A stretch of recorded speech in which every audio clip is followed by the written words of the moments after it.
वहिनी तू पण बस ना, गप्पा मार आमच्या सोबत. नाही अगं गौरी, राहू दे. मी तुमच्या पॅकिंगचं बघते आणि काहीतरी खायला करते. वहिनी कशाला दगदग करतेस, बस तू. वहिनी मान जाइए ना, अब तो गौरी जी भी कह रही हैं. माझा नात जवळ, माझ्या नातीचं सगळं ऐकता वाटता. काय रे शिव? अजी और कुछ आ रहा है हमारे पास? काय काय म्हणालेस तू? आता का घाबरतोयस? म्हण.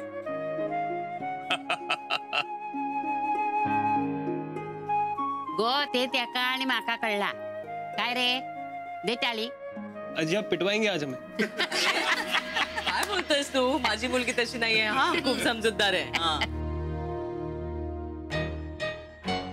अहो काय जावई आहात ना तुम्ही, मग तुम्ही काहीच का बोलत नाही आहात? माझ्या सासूची फूस आहे ना, त्याला काय करणार? देखा सासू के धाक में रहने का क्या? आईचा धाक नहीं, वो तो नहीं हो सकता, पर रिस्पेक्ट जरूर है. वाह वाह, जावई माझा भला. काहीतरी खाऊन घ्यायचं. अगं नको होतं वहिनी. खा. थोडं घे. गौरी तुम्ही दोघे दमला असाल ना, तुमची झोपायची व्यवस्था आत केली आहे बरं का. आत कशाला, आपण नेहमीसारखं हॉलमध्येच झोपूयात ना. आणि शिव झोपेला, मला आजीजवळ झोपायचं. गो बरी आहेस ना तू? हा आता काय माझ्याजवळ झोपतस तू? काय रे शिव? अजी गौरी जी वहां पे भी बहुत याद करती है आप लोगों को. आज साथ में सोने दीजिए. अगं असं काय गौरी, आतमध्ये आरामात झोपा तुम्ही, सांगते मी. अगं आई इथेही आरामातच असू. आणि हे बघ, दादा आणि शिव आत झोपतील, आपण बाहेर झोपू ना सगळे. मला चालेल. पण इथे आपण सगळे कसे मावणार? मी आज झोपतो. हा तेच बरं. आम्ही बायका मंडळी इकडे झोपतो, तुम्ही आत झोपा. कळला? आणि शिव बॅगा बिगा भरून ठेवा, मग सकाळी जाताना उगीच घाई नको. हो मी तयारी करते. हा अरे डोळे फुटलेत का तुझे? दिसत नाही का? पाहून चाल ना. तडतड तडतड नको तिथे.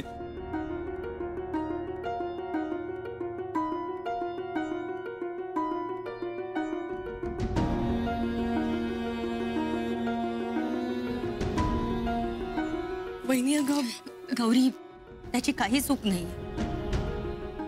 मी जे काही वागले त्यानंतर मला माफ करणं इतकं सोपं नाहीये.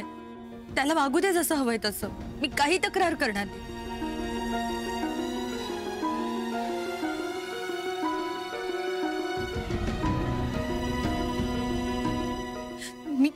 मी सगळं भोगायला तयार आहे.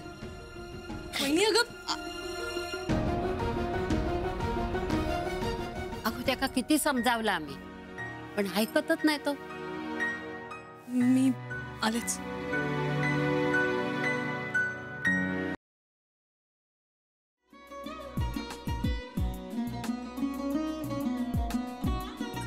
लावू का? असाच लावू ना.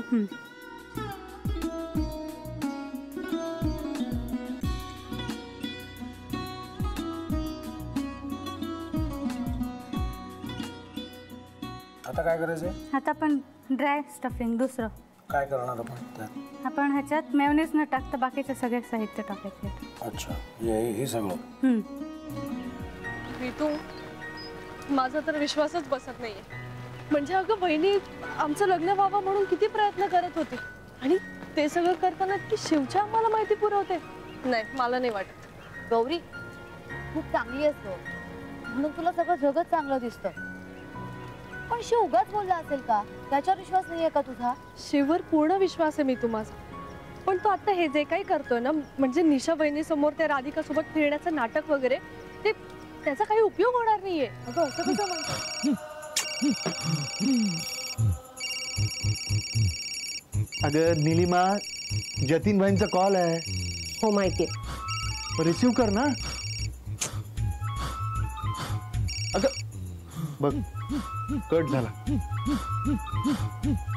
आता तू रिसीव्ह केला नाहीस म्हणून ते मला करतील. बघ पुन्हा आला बघ. घे बघू.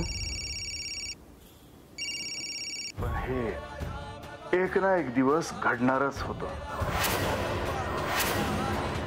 आता मला कळलं तुम्ही 2 दिवस झाले काय सांगत होता ते. बनू हे संकेत असतात आणि हे ठरवून येत नसतात. मी बाहेर तुमची वाट बघते.